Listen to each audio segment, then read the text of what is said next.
I'd like to thank KTMS 990 and Montecito Bank and Trust for making Scam Squad possible.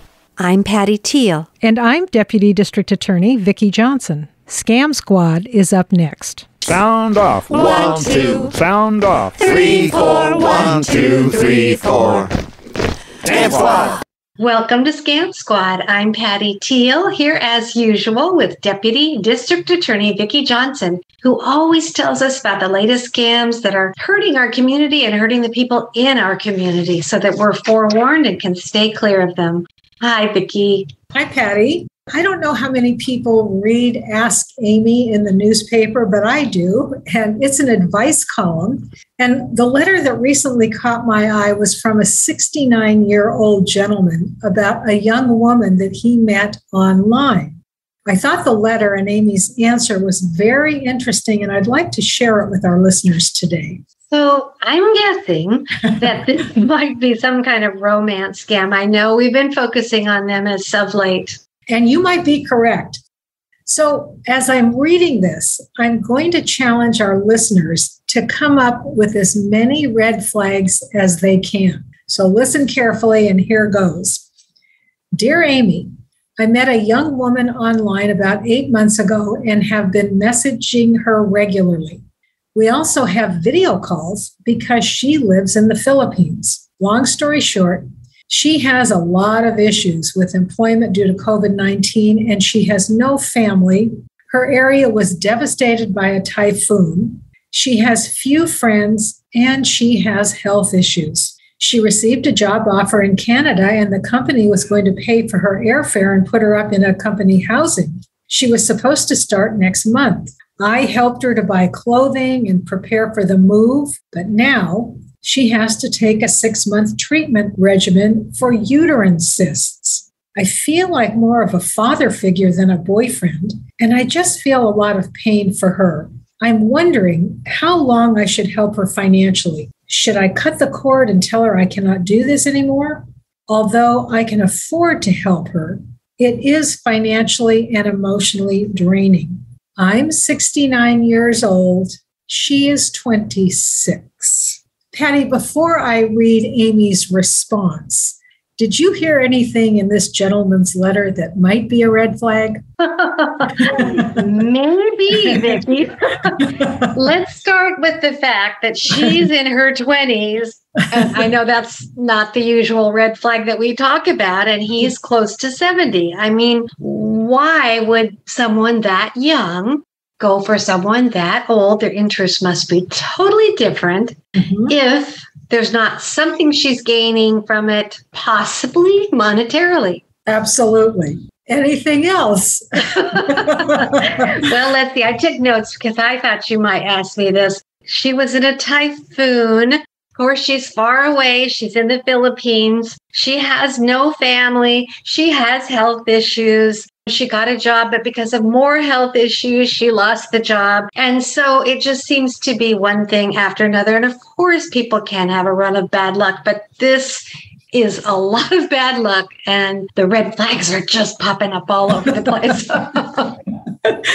Good job, Patty. So here's Amy's answer. And he signs the letter concerned, as we all are. Dear Concerned, I am genuinely sorry to tell you this, but every detail you've supplied about this person points to the likelihood that you are the victim of a romance scam. The missed opportunity for employment, the devastating typhoon, the near-miss move to North America, all of these dramatic episodes are designed to bait the hook and then to keep you on the hook, supplying more funds with each new drama. Even the nature of her sudden onset medical problems is a classic tell. The global pandemic has devastated the well-laid and legitimate plans of many, but it also has created opportunities for scammers to take advantage of big-hearted people. AARP.org has a number of helpful articles describing current scams targeting older people. Do a search for romance scams. Quoting their helpful advice, rule number 1, never send money to someone you've never met in person.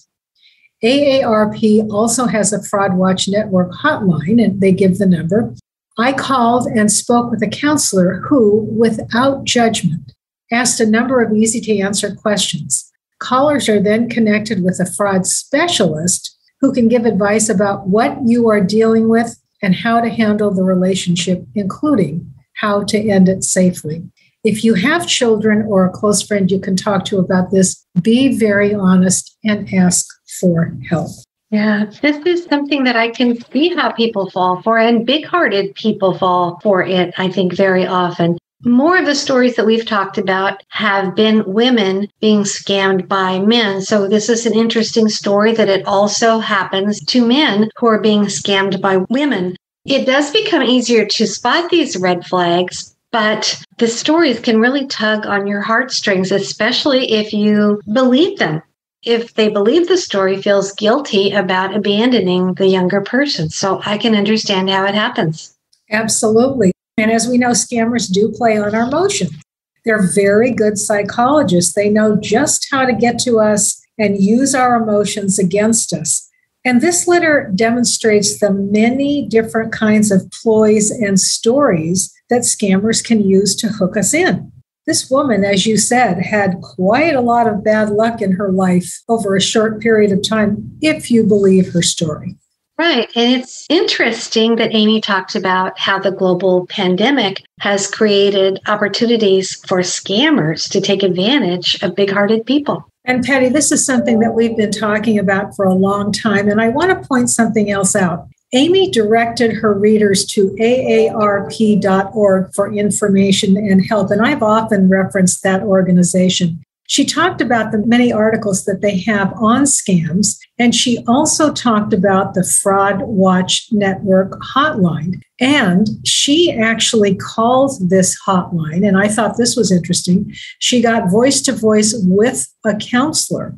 She reported that the counselor asked her a number of non-judgmental questions, then connected her to a fraud specialist who was able to give her advice about what the victim was dealing with and what steps to take. And Patty, these days, just being able to get voice to voice with somebody who can offer some advice can be so heartening. Right. And I like that you said it was a non-judgmental conversation, because none of us want to be judged or felt like we acted stupidly, even though in our hearts we maybe know we were foolish, led by our heart, and didn't really think things out. But that non-judgment makes it much easier to talk to someone. And then her number one rule, Amy said the counselor told her at AARP, never send money to someone you've never met in person. Just that number one rule could save a lot of people a lot of heartache and a lot of their money. Absolutely. She also suggested that the victim talk to somebody he was close to in order to get advice. Now, I understand that might be hard to do because no one wants to admit they've been scammed, and they're often embarrassed about what they've done, as you said. But as I always tell people, you are up against professionals. These are very, very clever and sophisticated scammers. And I have talked to very many intelligent and educated people who have fallen victims to these kinds of scams. So don't beat yourself up. Talk to a friend, or if you're too embarrassed to talk to a friend, call AARP and get connected with a support group.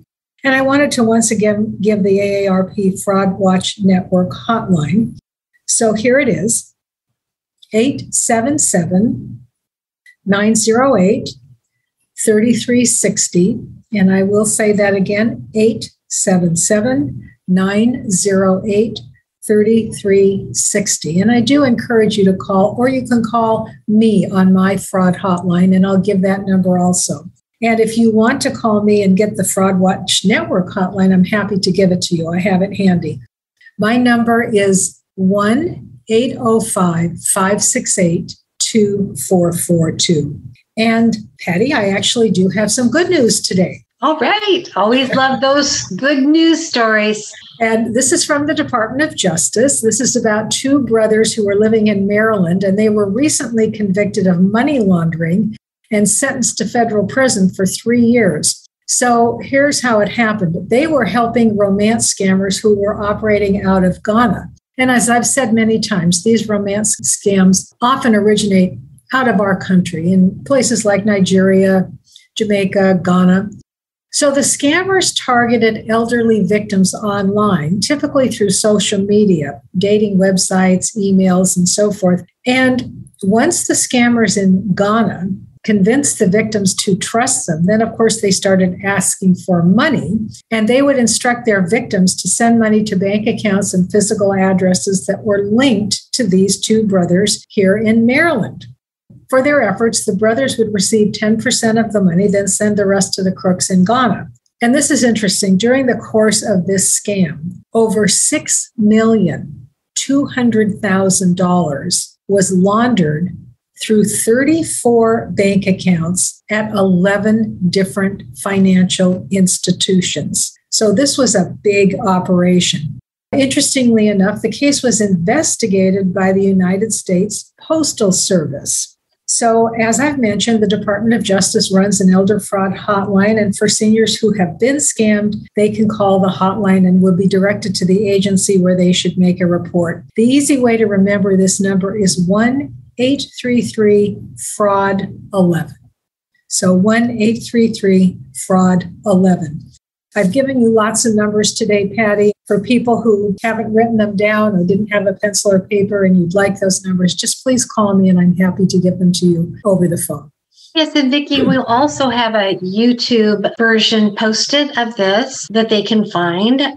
They can go to Hub for Broadcasting and they can find a channel. And I will also put this on the video so that they have those phone numbers there so they can listen to past episodes. Wonderful. That's excellent. Thank you so much, Patty. Okay. You're very welcome, Vicki. And thank you for the good news. And thank you for educating us about these romance scams that I think are really easy to fall for when you're lonely, you've lost a loved one, and you're just really looking for some kindness and you receive it. But unfortunately, it ends up not being the kindness that you thought it was. Thank you. Until next time. Bye, Patty. Bye-bye.